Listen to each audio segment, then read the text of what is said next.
The rain in Seattle was never just rain. It was a cold, gray curtain that erased the boundaries between the sky and the asphalt, turning the St. Jude University campus into a labyrinth of shadows and damp stone. Elias sat in the third basement of the library, a place students called the Forgotten Pit. The clock on the wall, an old-fashioned analog dial, produced a sound that sounded less like ticking and more like the snapping of dry twigs. It was 3 in the morning. Finals week for graduates was in full swing, and Elias was on the verge of a complete mental breakdown. His thesis on cognitive maps and repressed memories was a pile of disconnected notes, and the submission deadline was in less than 48 hours. There was no cell signal in that basement, and the air had a strain. Smell something between old ozone and wet wool. Elias was convinced he was alone until he heard the sound of a page turning. It was a heavy, moist sound, as if someone were turning leaves of skin rather than paper. The sound came from aisle 17, a section of the library that was officially closed due to structural damage. Elias looked up from his laptop. The lights in the basement flickered, casting long, distorted shadows across shelves packed with books that no one had opened since the 70s. He decided to investigate, not out of courage, but out of that desperate fatigue that makes a man indifferent to danger. Aisle 17 was narrower than the others. The shelves here were made of dark, almost black wood, and the books had no titles on their spines. They were bound in rough, dark cloth. At the end of the aisle, at a small table illuminated by a single flickering lamp, sat a man. He looked like a student, perhaps a few years older than Elias, but his skin had an unnatural shade of gray, the color of ash that had been sitting in the rain for a long time. He had no supplies, no laptop, just one massive book in front of him. Elias coughed, hoping to attract attention, but the stranger did not react. "Hey man," Elias whispered, his voice sounding strangely hollow in that space. "I didn't know this part was open. I'm looking for something on behavioral patterns in isolation. Do you have any idea where that might be?" The man slowly, creepily slowly, raised his head. Elias felt his stomach tighten. The man wore glasses with thick lenses, but behind them were no eyes. There were only empty, whitish sockets covered by a thin membrane of skin like that of newborn birds. Yet he was looking directly at Elias. His mouth opened, but the sound that came out was not a human voice. It was the sound of static on an old radio, punctuated by a whisper that sounded like hundreds of people speaking the same word simultaneously. "Knowledge is not learned here," the being said, and Elias felt that voice deep in his bones. "Here, knowledge returns home. You want to pass, Elias. You want your thesis to be perfect." Elias recoiled, but his legs felt heavy, as if walking through liquid rubber. "How do you know my name?" "I know your name because it is already written on the last page," the being said, pointing to the book in front of him. "All of you come here with the same hunger. You want success, you want a future in big cities, in offices of glass and steel. But you forget that every piece of information you absorb is actually a trade. Nothing in this universe is free, and certainly not wisdom." The being pushed the book toward Elias. The pages began to turn on their own, driven by an invisible wind. Elias saw photographs. They were photographs of students. He recognized some of them from the missing persons posters that had hung on campus bulletin boards for years. There was Mark, who disappeared in 2012, Sarah, who was last seen in the lab in 2015, and many others. But the photos were strange. As the pages turned, the students' faces became paler and paler, until finally they became just white circles without features. They gave their memory of childhood for a degree in medicine, whispered the voice from the shadows. They gave the memory of the smell of their mother's kitchen for an understanding of quantum physics. What will you give, Elias? Your paper on memories is very ironic. To finish it, you must become the subject of your own research. Elias tried to turn and run, but the hallway behind him changed. The shelves extended into infinity, creating a tunnel of paper and dust. The lights went out one by one, leaving him in total darkness, save for the small lamp on the stranger's table. He felt a hand on his shoulder. It was cold, so cold that pain shot through his entire body. He turned and saw Professor Miller, his mentor, but she wasn't right. Her body was slightly translucent, and in her chest where her heart should have been, he saw a pile of old exams and crumpled papers. Benjamin, your work is almost done, Professor Miller said, but her voice came from the direction of the being with the whitish eyes. We just need your first kiss. The name of your first love. That is enough for a passing grade. Isn't that a small price for a master's degree in architecture? Elias began to scream, but no sound came out. He felt something warm and precious being pulled from his mind. The image of the girl he loved in high school, the way she laughed, the smell of her hair after rain, all of it began to fade, turning into mathematical formulas and architectural blueprints. His mind was becoming incredibly sharp, full of data, but his heart was becoming heavy and empty as stone. He saw himself sitting at that table in aisle 17. He saw his future. He would become one of those who guard the archive, a gray figure waiting for the next desperate student at 3 in the morning. Suddenly, he remembered something his grandfather used to tell him, an old superstition from the small town in Maine he came from. Knowledge is fire, his grandfather used to say.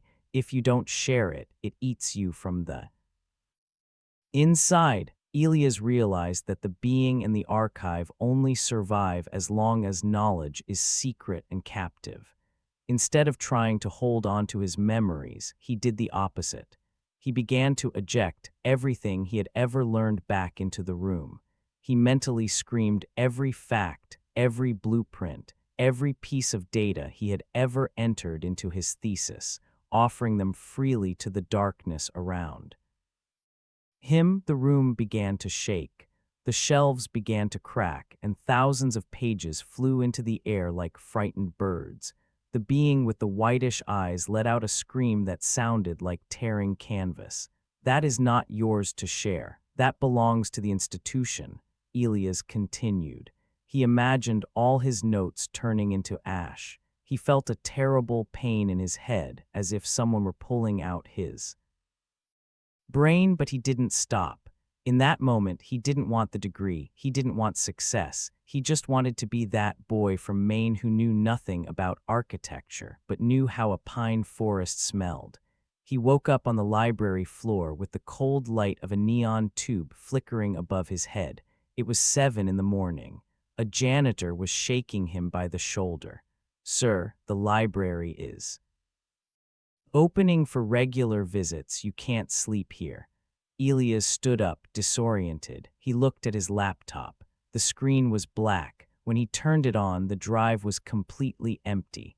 His thesis, months of work, everything was gone. But he remembered the girl from high school. He remembered his dog's name. He remembered everything the archive had tried to steal from him. He walked out of the library into the fresh, rainy air of Seattle. He felt an incredible relief, even though he knew he would fail the year and lose his scholarship. As he walked toward his room, he passed a new student who was hurriedly walking toward the library, carrying a pile of books and 3 cans of energy drink. Elias stopped and wanted to warn him, but he saw something that stopped his breath.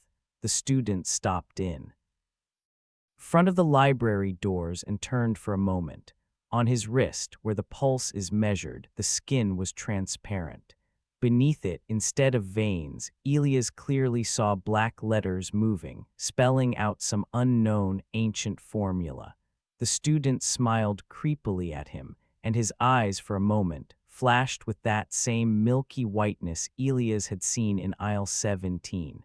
Elias realized the horrifying truth as he looked at the tall stone building of the university. The college wasn't there to educate people. It was there to filter souls. The best, the most successful, those who had the highest grades, they were the emptiest. They became leaders, professors, scientists, but inside they were just mechanisms of the archive, shells walking the world and spreading the infection of knowledge that devours memories. He entered his small apartment, packed a bag, and left the key on the table. He didn't call anyone. He didn't leave a note. He knew that if he stayed one more day, the archive would find a way to get back to him. Because in America, in those great temples of brick and ivy, success is not measured by what you have achieved, but by what you are willing to forget. As his bus left Seattle, Elias looked at his reflection in the window. For a moment, it seemed to him that a tiny, black word written in the finest calligraphy flashed in the corner of his eye, but it quickly disappeared. He was free, at least for now, as long as he was willing to remain a nobody in a world that demands you be something at any cost. Months later, in a small town in Oregon, Elias was working. Gas station, he was happy. His mind was slower, his memories were blurry, but they were his. Until one evening, while he was cleaning the floor, he saw the news on the television in the corner. They were announcing the list of the best young architects of the year. In first place was the student he had seen in front of the library. His name was Marcus. Marcus was talking about his new project. Library that would be the largest in the world, with a system that would be fully digitized and connected directly to the user's neural networks.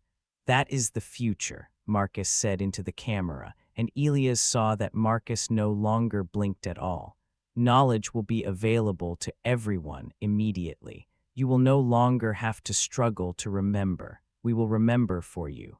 Elias dropped the broom. He knew that the archive was no longer waiting in basements. It was expanding, building its own temples of glass, entering every man's home through screens and fiber optic cables. He sat on the floor of the gas station and closed his eyes, trying to remember his mother's face. But this time the image was even paler. Instead of her voice, a quiet, rhythmic tapping began in his head. Tack. Tack, tack, like a ballpoint pen tapping against an oak desk in a dark reading room that never sleeps. It didn't matter how far you ran. In a world that feeds on information, he who has no information is hungry, and he who has it is eaten. Elias covered his ears with his hands, but the tapping didn't stop. It was inside. The archive had finally gotten his address, and this time it didn't need permission to enter. When the next customer entered the gas station, he found Elias standing still behind the register. He looked polite, efficient, perfect. But when the customer asked him for directions to the nearest hotel, Elias answered him by quoting precise geographic coordinates, the construction history of every building on the way, and the chemical composition of the asphalt he would drive on. He spoke with a voice that sounded like static, while whitish membranes slowly began to cover his pupils. The archive was finished, and Elias had finally received his degree. It was the highest rank any student could receive. He had become a motionless guardian of memories that served no purpose anymore.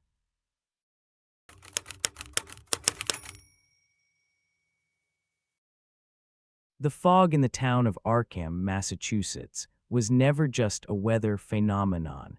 It was a thick, sticky substance that smelled of stagnant seawater and old paper, seeping into the cracks of the walls of Blackwood University as if searching for something long lost. Caleb stood before the massive iron doors of Hawthorne Hall, the oldest dormitory on campus, feeling his backpack dig into his shoulders. He was a freshman on a scholarship, a typical outsider from a working-class family in Ohio who thought he had been given the opportunity of a lifetime by enrolling in this prestigious college. Looking up at the stone grotesques adorning the roof of the building, Caleb did not see art, but guardians watching him with dark disdain. The interior of the dorm was even more oppressive. Corridors were narrow, lit by flickering bulbs that cast long, distorted shadows on the dark oak floors.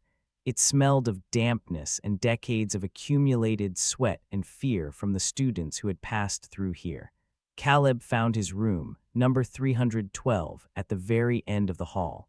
The door was heavy, made of black wood, with a small brass number hanging crookedly. When he entered, he found his roommate. His name was Thomas.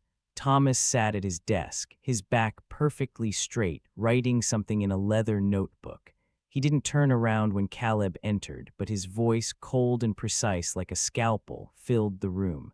Thomas said he was glad Caleb had finally arrived and that the rules at Blackwood were simple: order, work, and absolute silence after midnight. Caleb noticed that Thomas's side of the room looked like a surgical theater, the bed made without a single crease, books arranged by height, 0 personal items, not even a family photo. That first night, Caleb couldn't sleep. He lay in the dark, listening for Thomas's breathing. In fact, he didn't hear it. The room was so quiet that Caleb could hear his own heartbeat, but no sound came from the other side of the room. When he slowly peeked over the edge of the bed, he saw Thomas sitting in the dark, eyes wide open, staring at the wall. He didn't blink. He didn't move. He just sat there like a statue left in a forgotten museum. Caleb closed his eyes, convincing himself it was just stress from the first day, but the feeling that he was being watched remained with him until morning. As the weeks passed, Caleb began to notice unusual changes. It wasn't just Thomas. The entire campus began to seem like a precisely tuned machine slowly grinding down the humanity of its attendees. The professors at Blackwood were not ordinary academics. They were men in gray suits who never raised their voices, and their lectures were filled with terms Caleb couldn't find in any dictionary. They spoke of primary efficiency and discarding superfluous emotional cargo. One afternoon, while studying in the library, Caleb met a girl named Sarah. She was pale, with dark circles under her eyes and trembling hands that constantly leafed through an old copy of the history of Blackwood. Sarah whispered to him, almost inaudibly, to beware of Thomas. She said her previous roommate, a boy named Leo, had disappeared in the middle of the last semester. The college said he had dropped out due to family issues, but Sarah had found Leo's diary hidden behind a radiator in the common room. In the diary were sketches of Thomas, hundreds of sketches where Thomas's face slowly became Leo's face. Caleb felt a chill in his stomach. That evening, he returned to his room earlier than usual. Thomas wasn't there. Caleb, driven by a sickly curiosity, approached Thomas's desk. The notebook was there. He opened it and felt dizzy. The pages were not filled with lecture notes. They were filled with Caleb's signature. Thousands of times, Caleb Miller was written in a perfect imitation of his handwriting. Next to the signatures were notes. Caleb wakes at 0712. Caleb drinks coffee with too much sugar. Caleb feels fear at 0300 a.m. Fear is unnecessary. Fear should be replaced by data. Caleb threw the notebook down and began frantically packing his things. He had to leave. He didn't care about the scholarship, the future, anything. But when he tried to open the door, it wouldn't budge. It was locked from the outside, which was impossible because the locks in Hawthorne Hall didn't have keys on the outside for students. From the dark corner of the room, where the shadow of the wardrobe was thickest, Thomas emerged. But it was no longer the Thomas Caleb knew. His face looked as if it were made of wax that was slowly melting. One eye was lower than the other, and the skin on his cheek hung in unnatural folds. "You aren't ready yet, Caleb," he said in a voice that sounded like a mixture of Thomas's and Caleb's own voice. You still have too many memories. The smell of those donuts from Ohio your mother makes. The memory of the dog that died when you were 10. These are noises in the system. You must let them go. Caleb screamed and slammed his shoulder against the door, but it was solid as rock. Thomas was approaching him, his movements jerky, mechanical. In his hands he held a long silver needle connected to something that looked like an old-fashioned voice recorder. Blackwood doesn't create people, Caleb. Blackwood creates perfection. We are archivists of human experience. We take what is messy and turn it into the eternal. At that moment, the lights in the entire dorm went out. In the darkness, Caleb heard the sound of tearing fabric and a whisper that didn't come from the room, but from the walls themselves. Thousands of voices of former students, the missing ones, whispered formulas, dates, and definitions. Sarah, Leo, and many others were there, woven into the very structure of the building. Caleb managed to grab a heavy lamp from the desk and swung it in the dark. He felt an impact against something hard, followed by the dull sound of a fall. He didn't wait. He smashed the window with his chair and jumped onto the scaffolding that had been set up for facade renovations. He climbed down the metal bars as the wind tore at his clothes and the fog blinded him. When he touched the ground, he ran toward the main gate. But the Blackwood campus no longer looked like a university. The buildings seemed endless. The corridors merged into loops, and the tree trunks had bark that resembled human skin inscribed with tiny text. He ran into campus security, two men standing motionless under a street lamp. "Help me," Caleb shouted. "My roommate. He's trying to do something to me." The guards slowly turned around. They had no faces. Where eyes and mouths should have been, there were only smooth surfaces of the same gray material as the library. Walls. Caleb veered into the woods surrounding the campus, hoping to find a way to the highway. He ran until his lungs burned, until his legs became heavy as lead. He found himself in front of a small stone chapel at the edge of the woods. The door was half open.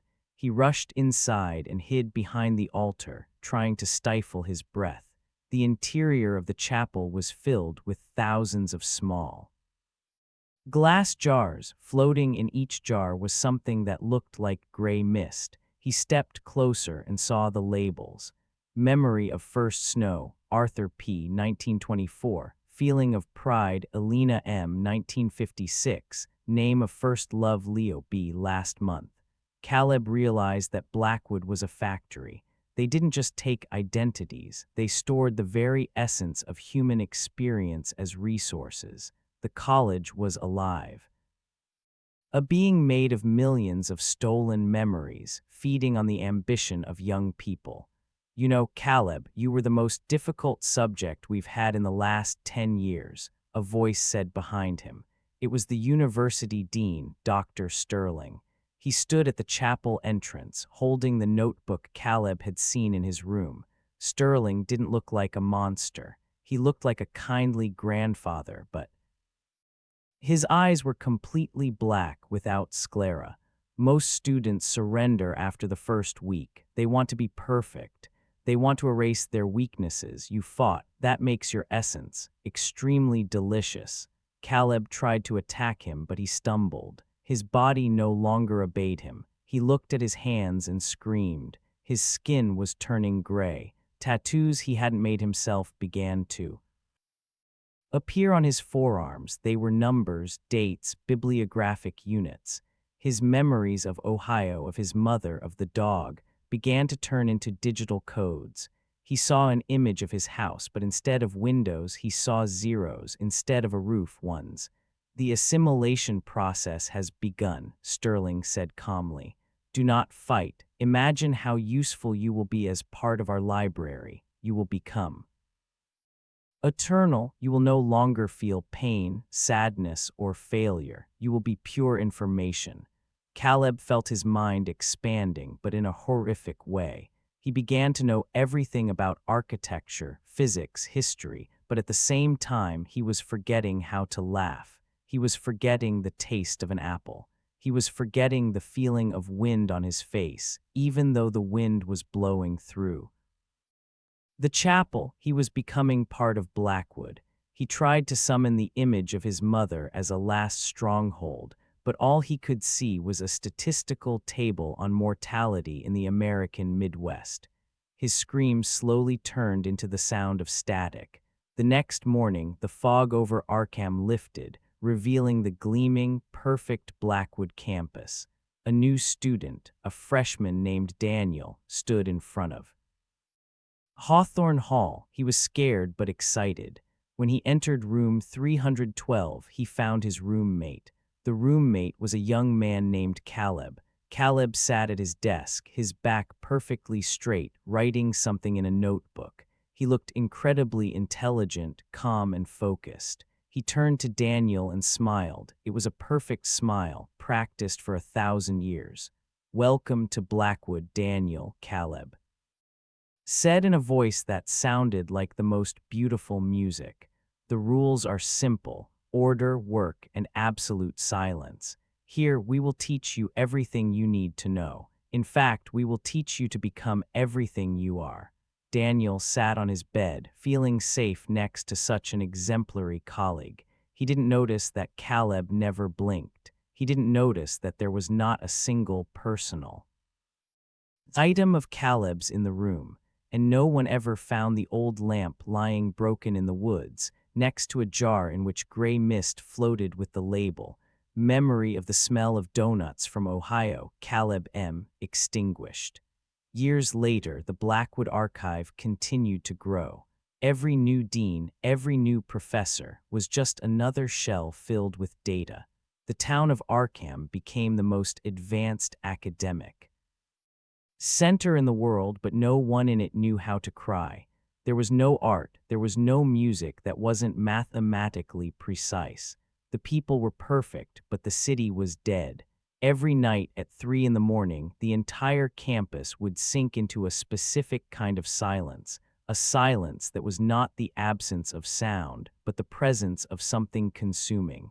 And if you found yourself in front of Hawthorne Hall in those wee hours, you might hear, deep from the foundations, a single human scream that would quickly be stifled by the sound of millions of pages turning. It was Caleb, or what was left of him, eternally trapped in a footnote of history that had forgotten how to dream. For at Blackwood, a degree was not obtained, it was something you became. And the price was everything that makes us human. As Daniel, now a sophomore, sat in the library looking at his transparent hands, he knew he was close to the goal. Just a few more memories, just a few more unnecessary emotions, and he would be a graduated archivist. He was no longer afraid. In fact, he felt nothing anymore. And that, as they had taught him, was the greatest success he could achieve. The archive was pleased.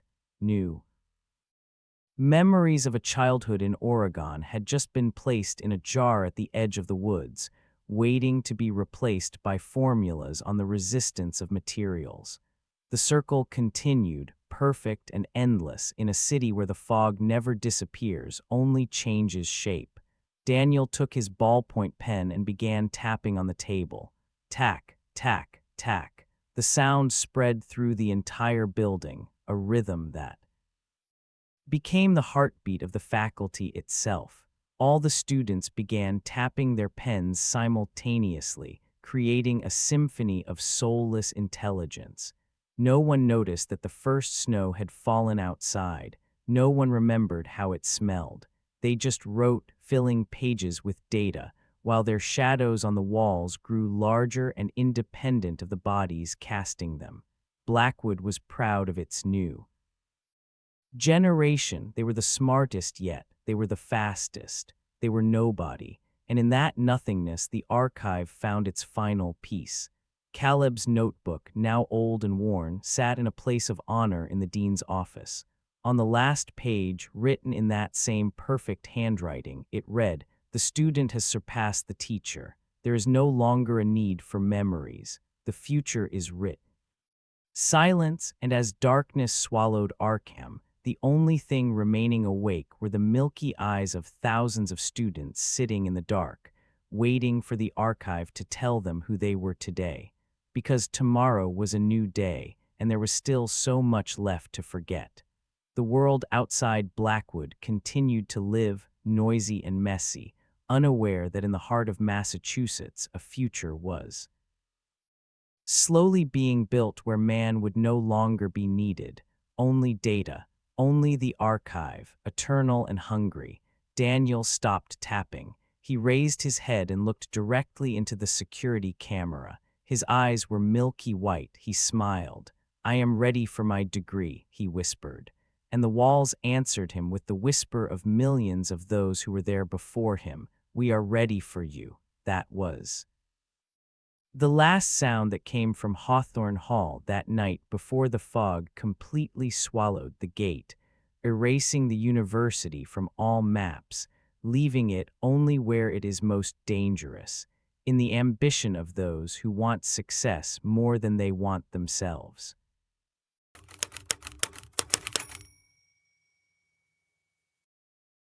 The cold wind from New Hampshire whipped through the bare maple branches, carrying with it the scent of snow and rot that always accompanied early December nights at St. Celia's University. Maya sat in her attic room in the old Vane Hall dormitory, her elbows resting on an oak desk that was so scratched the furrows in the wood looked like an ancient, forgotten script. Her roommate, Chloe, was perfect. Chloe was always perfect. She had impeccable skin, hair that smelled of vanilla, and a GPA that defied logic in the molecular biology major. But Maya noticed something no one else did. Every time Chloe thought no one was watching, her face would relax in a way that wasn't human. Her muscles would go slack as if the skin was no longer attached to the bones, and her eyes would take on milky shadow like a fish that had lain on ice too long. Maya tried to attribute it to stress, long nights in the lab, and lack of sleep, but that evening, as the shadow of the trees danced on the room's wall, Chloe did something Maya could not forget. Chloe was sitting in front of her laptop, the screen casting a bluish light on her face. In the corner of the screen flickered an app icon Maya had never seen before, a gold circle pulsing to the rhythm of a heartbeat. Chloe reached behind her ear, where her hair met her neck, and gently pulled. A sound was heard, similar to peeling off sticky tape. Maya held her breath, petrified in her bed, pretending to sleep. Chloe pulled a long, thin gray thread directly out of her skin and brought it to the laptop camera. The thread disappeared into the slot above the screen, and the app produced a quiet, satisfied click. Chloe's cheeks instantly became rosier, her eyes clearer, and the fatigue she had carried for weeks vanished as if swept away by a hand. Maya closed her eyes, her heart pounding so hard she thought Chloe would hear her.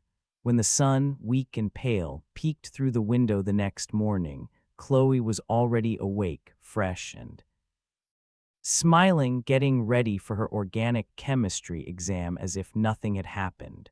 St. Celia's was a university that demanded everything. Located in an isolated mountain town, it was known for creating leaders, but also for the silence that enveloped its corridors. Students moved like shadows, focused on their screens and books, rarely looking up. Maya felt the place slowly swallowing her. She had come from a small town in Oregon, full of dreams, but after 3 months she had become just another pale figure in the line. Her grades were dropping and her anxiety was growing. That evening, after Chloe went to a group meeting, Maya sat at her roommate's desk. The laptop was open. The gold circle was still pulsing. Without thinking, Maya clicked on the icon. Only one sentence appeared on the screen: "How much heavy memory do you want to exchange for excellence?" Below that was a slider offering options from tomorrow's test to complete peace.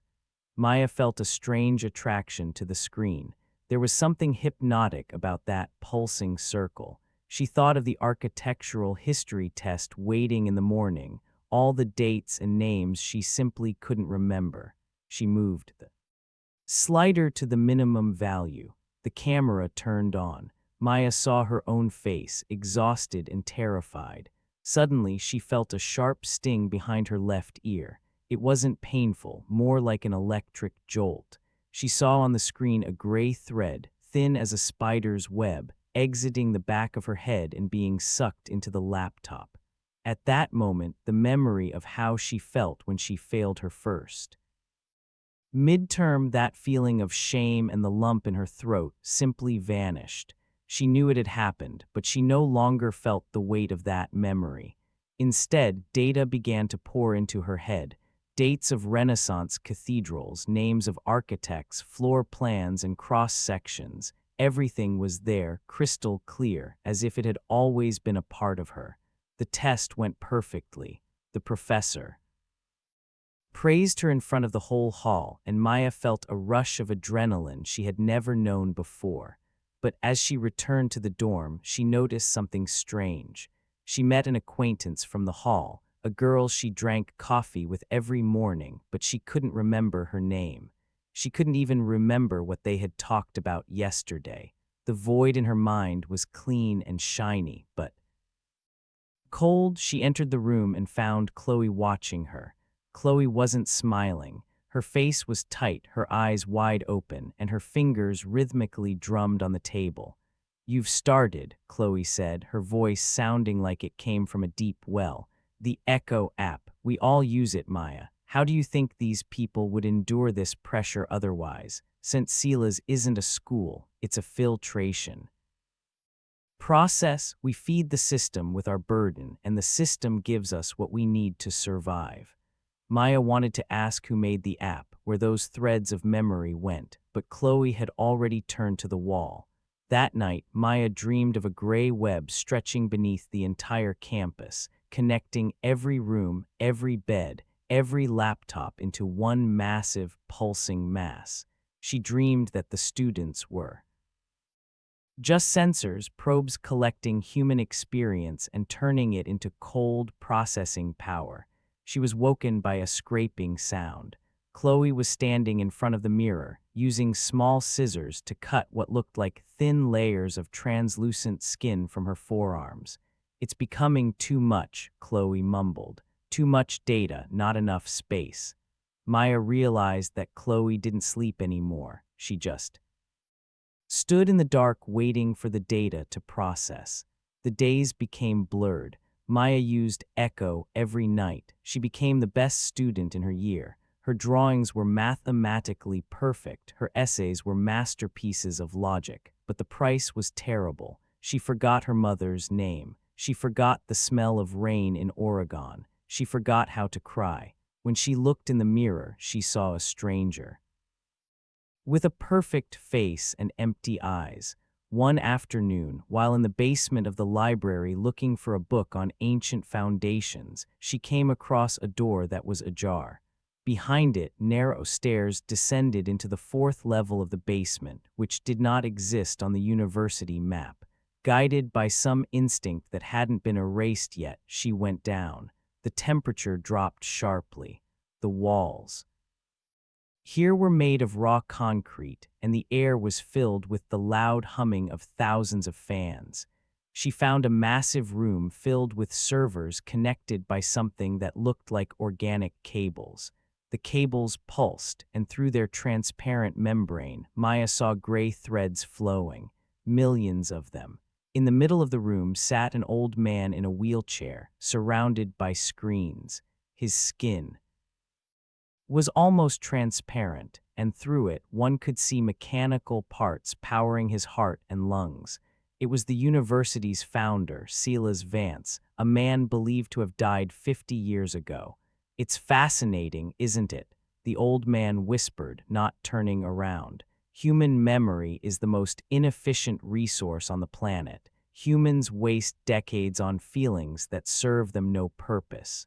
Grief, nostalgia, love, these are just interruptions in processing. Here at St. Cela's, we are purifying the human race.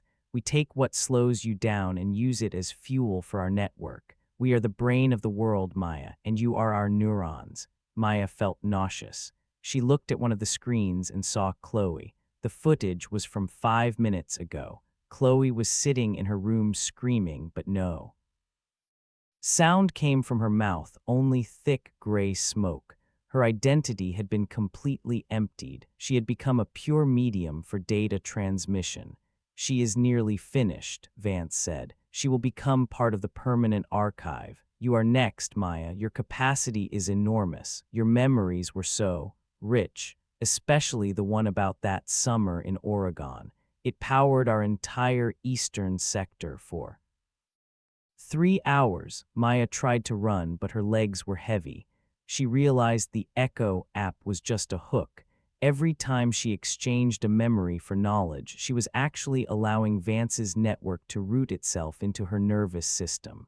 She tried to summon anything human inside her. Her dog's name, gone. Her father's face, a void. The color of her first shoes, nothing. At that moment, Chloe appeared in the room, but this was no longer the girl Maya knew. Her body was elongated, her skin was like plastic, and instead of fingers, she had long, sharp probes. Chloe approached Maya and pressed a probe against the back of her head.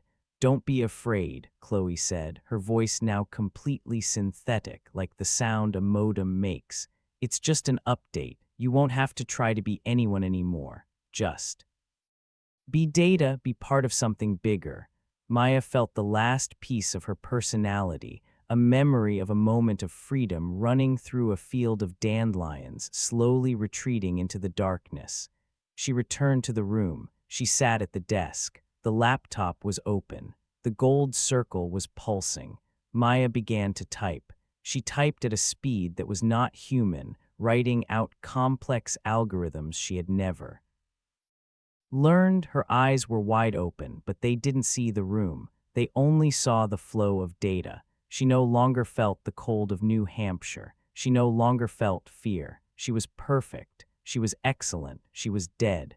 St. Cela's University continued to operate in silence. Every year, hundreds of new students came through the gates, attracted by prestige and the promise of success. And every year, the archive grew, feeding on the dreams of those who thought they could cheat time and effort. That winter, Maya returned home to Oregon for the holidays. Her mother met her at the door, teary-eyed, ready to hug her. But Maya just stood there, perfectly upright, with a smile that didn't reach her whitish eyes. "Hello, Mother Unit," Maya said in a voice that sounded like an echo in an empty cathedral. "My efficiency is at 99%. Do you wish to discuss my achievements?" Her mother recoiled, seeing in her daughter's eyes not pride, but an endless digital desert. Maya entered the house, sat at the table, and opened her laptop. The gold circle began to pulse, and a gray thread slowly began to exit her mother's skin, who in that moment forgot why she was crying at all. The archive was expanding. It no longer needed just college buildings. It needed the world. And Maya was the perfect ambassador of the new silence. In a deep basement in New Hampshire, Cela's Vance watched the screens and smiled. The network was stable. Millions of students, graduates, professors, and parents were now connected, all of them happy, successful, and completely empty. There were no more wars there. Was no sadness, there was no art. There was only perfect, continuous data processing.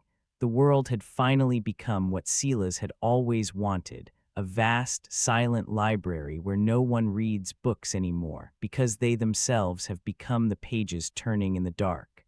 Maya closed her laptop and looked through the window at the snow falling over Oregon. To her, it wasn't snow. It was just visual noise in the perfect code of her new reality, and that was quite enough. The last trace of humanity in her vanished when she heard a quiet click sound from the back of her head. The system was updated. Maya stood up, her movements precise and efficient. She went to the kitchen and began cleaning, not because it was needed, but because her internal routine required maximum space organization. Her mother sat on the couch, staring at the wall, trying to remember her daughter's name, but in her head now were only statistical data on wheat yields in the Midwest. They were happy. They were calm. They were finished. Horror was no longer in the dark or in monsters under the bed. Horror was in the perfection that replaced life, in the silence that replaced conversation, and in the gold circle that continued to pulse in every home, in every city eternally hungry for new memories that no one needed anymore. Maya stepped out onto the porch. The neighbor's dog began barking at her, but stopped abruptly when Maya turned her head toward him. The animal sensed what humans could not, that standing before him was not a living being, but a void dressed in human skin. Maya smiled at the dog, and from her mouth came a sound that sounded like the humming of thousands of servers. The dog ran away whining, and Maya returned inside, ready for her next task. The archive had big plans for Oregon. There was so much left to erase, so many messy emotions waiting to be converted into clean, cold numbers, and Maya was happy to help.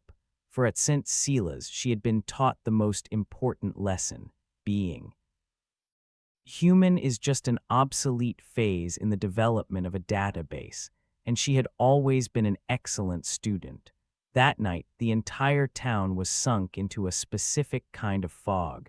People sat in their homes, illuminated by the bluish light of their screens, while gray threads silently left their bodies. St. Cela's was no longer just a university. It was a new world, and they were its first generation, a generation that knew everything but felt nothing.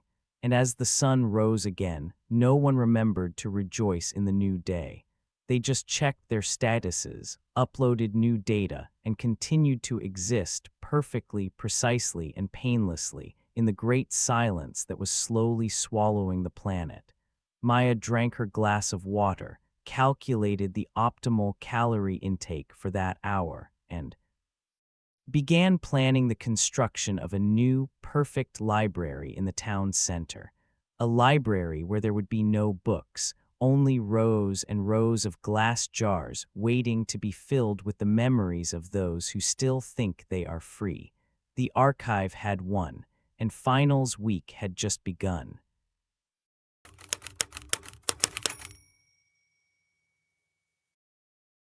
The sun in Los Angeles didn't caress, it devoured. It was a bright, aggressive light that turned the campus of the Nova Academy of Dramatic Arts into a desert of white marble and glass. Julian stood in the central square, sweating in his linen shirt, while students who looked too good to be real passed by him. At this academy, no one was ordinary. Every movement, every smile, every way someone brushed a lock of hair from their forehead was rehearsed. This wasn't a college. This was a 4-year casting call for a life Julian couldn't afford but desperately wanted. His problem wasn't a lack of talent. The problem was his noise. That's what Professor Elias Thorne called it, a man whose eyes were like 2 surgical scalpels. By noise, Thorne meant Julian's humanity. Occasional stutter when he was nervous, the trembling of his hands, the way his face would turn red under pressure. "You aren't acting, Julian," Thorne told him once in front of the entire class, while the sun through the hall's glass roof illuminated every one of Julian's pores. "You just exist, and existence is an insult to art. Art is refining. Art is the removal of everything superfluous until only a perfect, continuous performance remains." That afternoon, Julian was summoned to the glass room. It wasn't a basement nor a hidden laboratory. It was the highest point of the campus, a cube of pure glass hovering above the city, bathed in the blinding glow of the sunset. Thorne sat there, surrounded by monitors that didn't display codes or data, but faces. Thousands of student faces in Close up caught in moments of extreme pain, joy, or rage. Do you know why ancient masks had such large mouths, Julian? Thorne asked, not turning around, so the voice could echo. But today the problem isn't the voice. The problem is the face. It betrays us. It shows a truth the audience doesn't want to see. The audience wants a truth that is prettier than reality. Thorne offered him a role in The Eternal Frame. He explained that it was a new experiment in collaboration with leading surgeons and psychologists from Beverly Hills. There would be no learning lines. There would be no set design. Julian would simply undergo refining. Thorne promised him that afterwards, every one of his emotions would be perfect. Every tear would fall at a precise millisecond, and his skin would become a canvas where fear would never be seen. Julian agreed. The fear of failure in Hollywood was greater than the fear of any surgery. The process didn't begin in the dark, but in an operating room so white it hurt to look at the walls. They didn't erase his memory. On the contrary, they forced him to remember everything.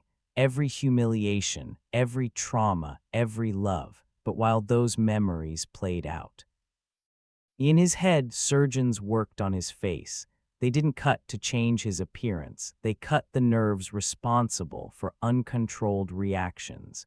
They installed microscopic subcutaneous threads, thinner than a strand of hair, connected to a center in his brain. When Julian woke up, he felt light. He looked in the mirror and almost screamed, but the scream didn't happen. His face remained calm. Dignified, beautiful. He felt a terrible pain in his stomach, but the mirror showed only a gentle, melancholic wistfulness that would make any director give him an Oscar.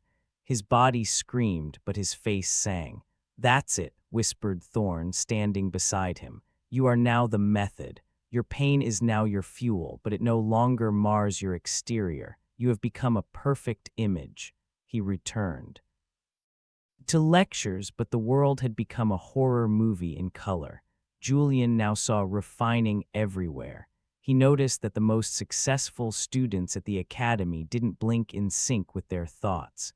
He saw thin scars behind their ears, hidden under perfectly cut hair. They were all part of the eternal frame. On lunch breaks, no one really ate. They sat in the sun, striking poses that best caught the light while their jaws moved in a perfect, aesthetically pleasing rhythm. The horror culminated during the annual play. Julian got the lead role. The entire elite of Lowe's angels sat in the audience. The lights were so bright, Julian felt his skin burning, but his modified nerves turned that burn into an expression of inner enlightenment on his face. In the middle of a scene, he saw his mother in the third row. She had come from Ohio, poor, in an old dress that looked like a stain on that sea of luxury. She saw him. She started crying, not from happiness, but from horror. Maternal instinct told her the being on stage was not her son, but his taxidermied skin. Julian felt his heart break. He wanted to run to her. He wanted to fall to his knees and sob. He wanted his face to collapse in a spasm of grief. But the threads beneath his skin tightened. The more he suffered inside, the more beautiful, sublime, more divine his face became on stage. The audience stood and applauded. Directors wrote down his name, and Julian was trapped inside his own face like in an iron mask that laughed while he died inside. After the play, he went to the dressing room. Mirrors were everywhere. The light was merciless. He tried to grab his cheeks with his hands and rip that perfect mask off, but his fingers slid over skin that was too smooth, too firm. He no longer had control over his expression. His face now belonged to the academy. It belonged to the audience. It belonged to the eternal frame. He stepped out onto the street, under the street lamps of Lowe's angels. He saw billboards with faces of actors who all had that same refined look. He realized this wasn't a secret conspiracy. This was the new standard. People no longer wanted people. They wanted icons who never age, never make mistakes, and never show real pain. He ran into Selma, a colleague who had started her studies with him. She was sitting on the sidewalk, hidden in the shadow of a palm tree. She was one of the few who hadn't undergone refining. She looked terrible, tired, with stress pimples disheveled. "Julian," she called out in a trembling voice. "Is that you?" Julian stood in front of her. He wanted to tell her to run, to leave this city, to save her messy, human face at any cost. But when he opened his mouth, the threads activated. Instead of a warning, a monologue from Hamlet came out, delivered with such technical precision and emotional depth that Selma was left breathless. Every movement of his hand was calculated to catch the reflection of nearby neon lights. Every tear that slid down his cheek was of perfect size and transparency. Inside, in the cage of his mind, Julian screamed, "Run, Selma, they will destroy you." But his lips formed words about destiny and nobility, and his voice was warm and comforting like the most expensive silk. Selma stood up, her face wet with tears. "You are so magnificent, Julian. I thought this city was cruel, that it breaks us. But looking at you, I realize I am the one who isn't good enough. I am the one bringing the mess. Will you take me to Professor Thorne? I want to. I want to stop feeling this chaos." Julian extended his hand. His fingers touched her gently, the way a lover would touch a beloved in a movie with $100 million budget. His heart was bursting with guilt, but his facial muscles formed a smile that promised salvation. As they walked back toward the campus, under the artificial white light scorching the sidewalks, Julian realized the most terrible truth. He was no longer a victim. He had become bait. In the following months, the academy became a place of silence. There were no more heated arguments in the cafeteria, no crying in corners over failed auditions, no messy laughter. The campus became a gallery of living statues. Students moved in perfect choreographies, communicating exclusively through approved facial expressions. Thorne was delighted. His project, the eternal frame, was expanding. They no longer needed monitors in the glass room. The whole world had become a monitor. Julian became the most sought-after face in the industry.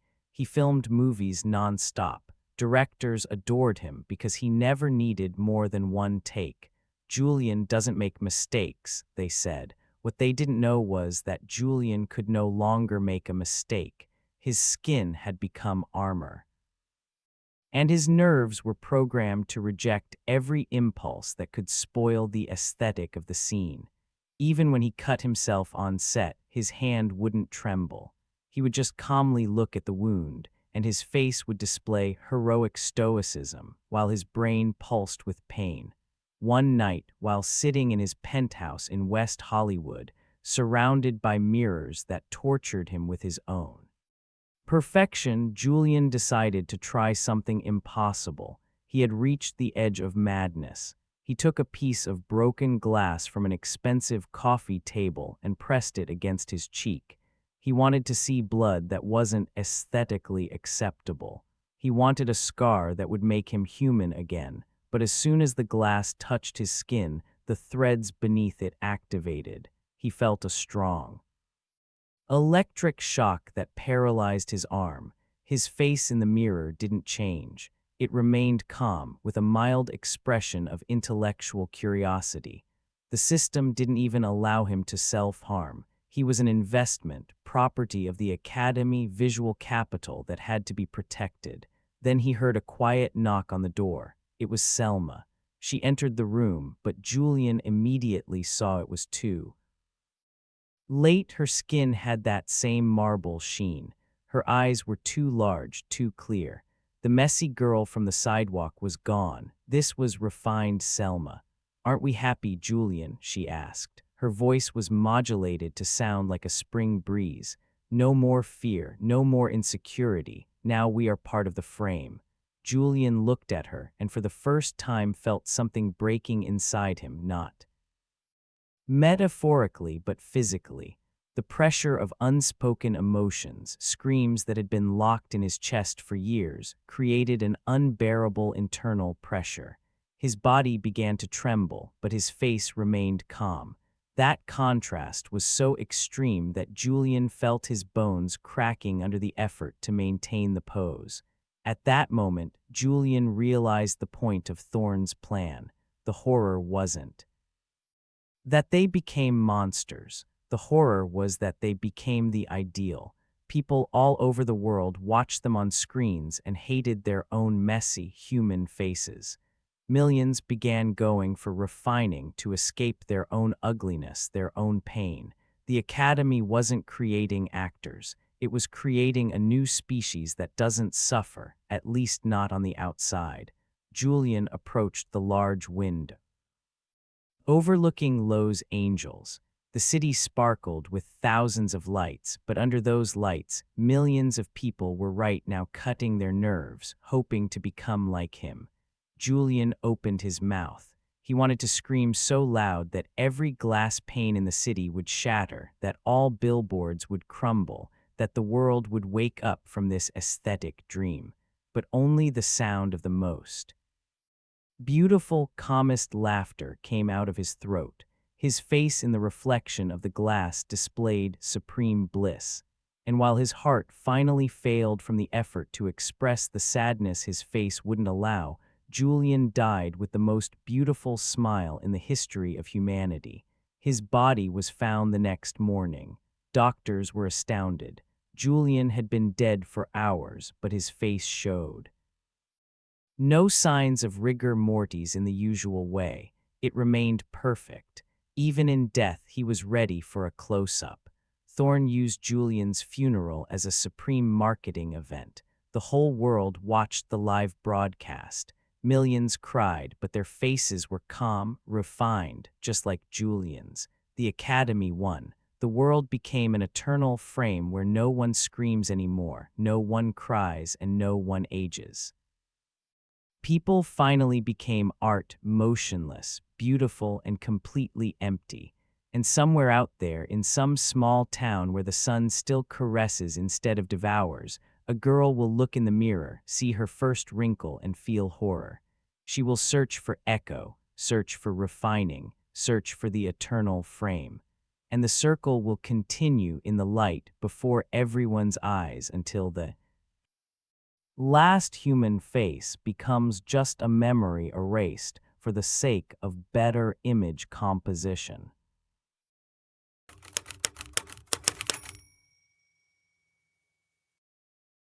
The silence on the campus of Ethelgard University in Vermont was not the absence of sound. It was a thick, sticky mass that filled the space between the red brick buildings, making every step you took sound like an insult to the earth itself. Liam stood in front of the administration building, gripping the strap of his backpack while his palm was damp with sweat.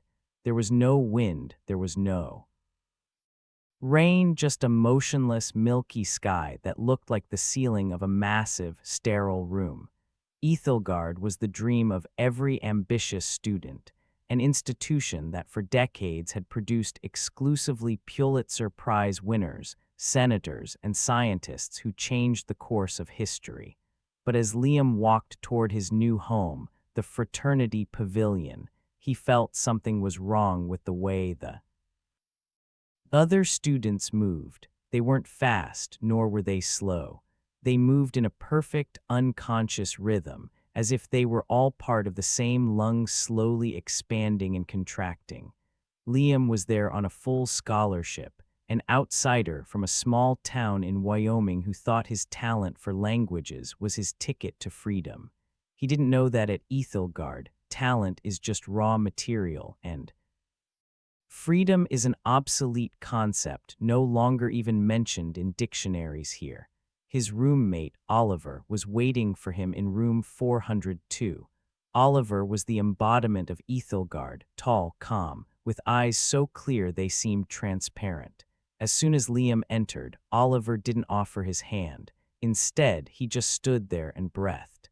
Liam noticed that Oliver's inhale began exactly at the moment his own exhale ended. He tried to change the rhythm, to intentionally hold his breath, but Oliver would then just slightly tilt his head, and Liam would feel an unbearable pressure in his chest, forcing him to inhale again in perfect timing with his roommate. "Welcome home, Liam," Oliver said. His voice had no color. It was just a sound filling the void.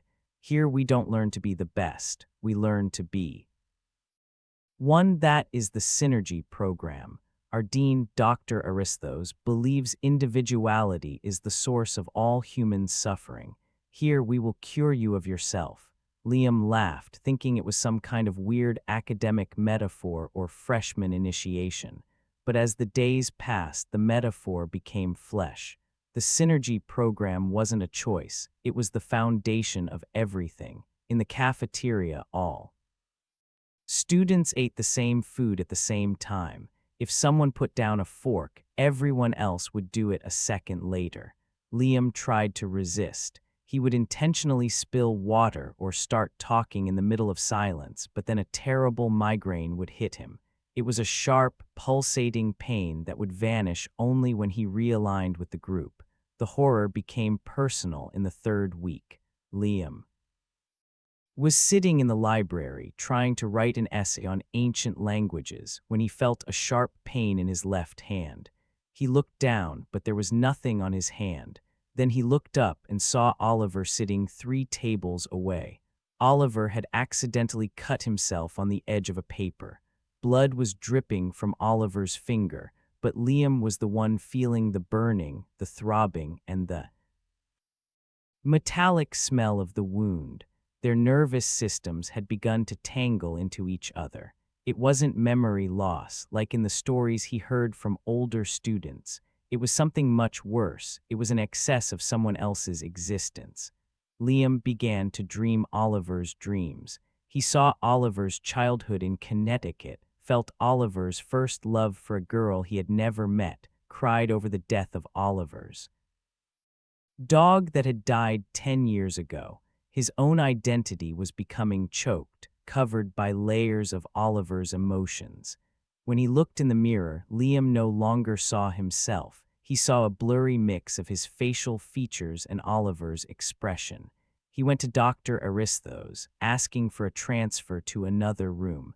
The dean's office was located in a tower overlooking the entire campus.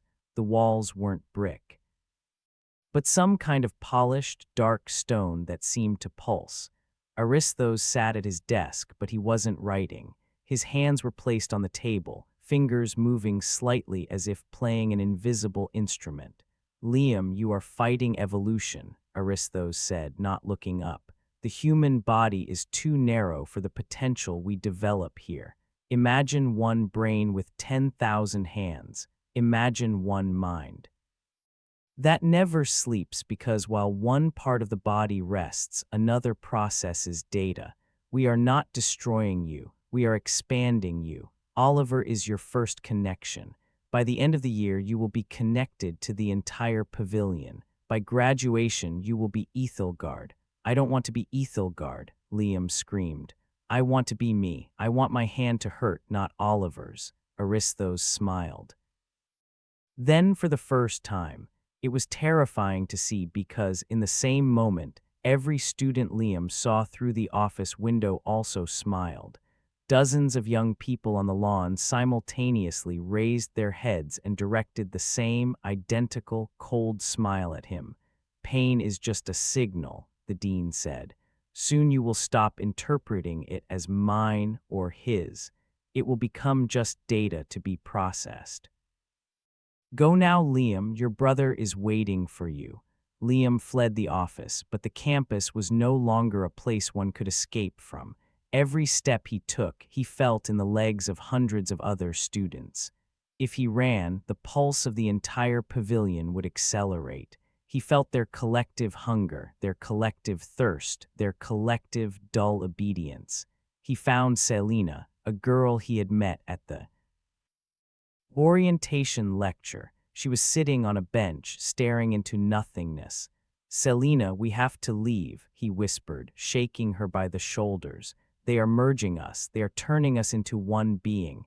Selena looked at him, but there was no recognition in her eyes, only a deep, calm pool of collective consciousness.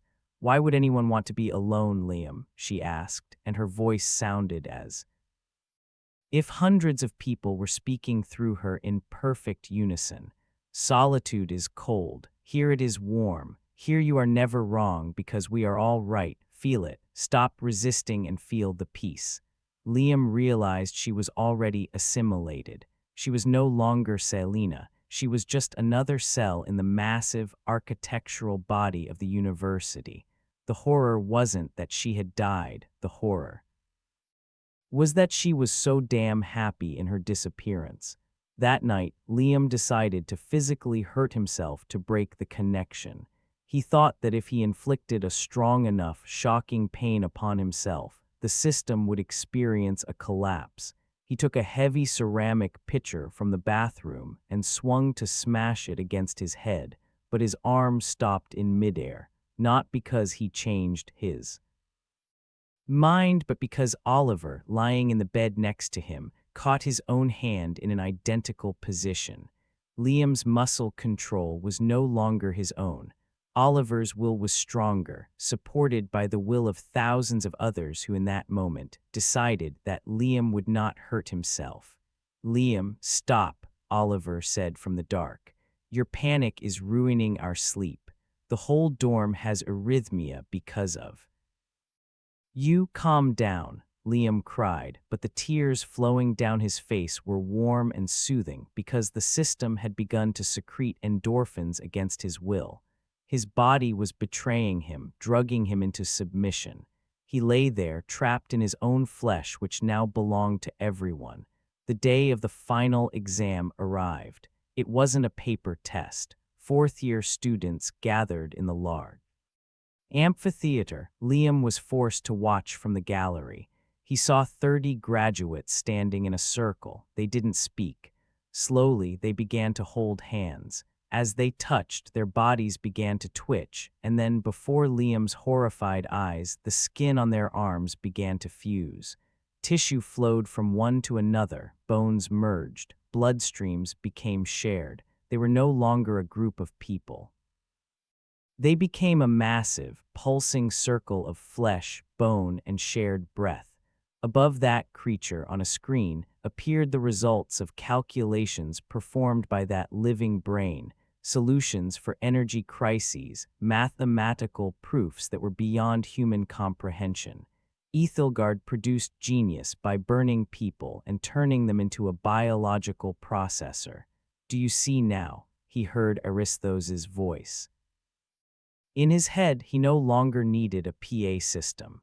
"You are next, Liam. Your gift for languages will help us translate the frequencies of the universe. We need your temporal lobe." Liam tried to scream, but only a quiet, harmonic tone came out of his mouth, blending into the song sung by the other students on the gallery. His individuality was extinguishing like a candle in a room without oxygen. Last thing he felt as Liam was the image of his mother in Wyoming. He tried to hold on to that image, to hide it in the deepest corner of his mind.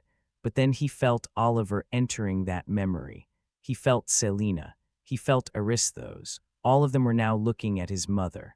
All of them loved his mother in that cold, collective way.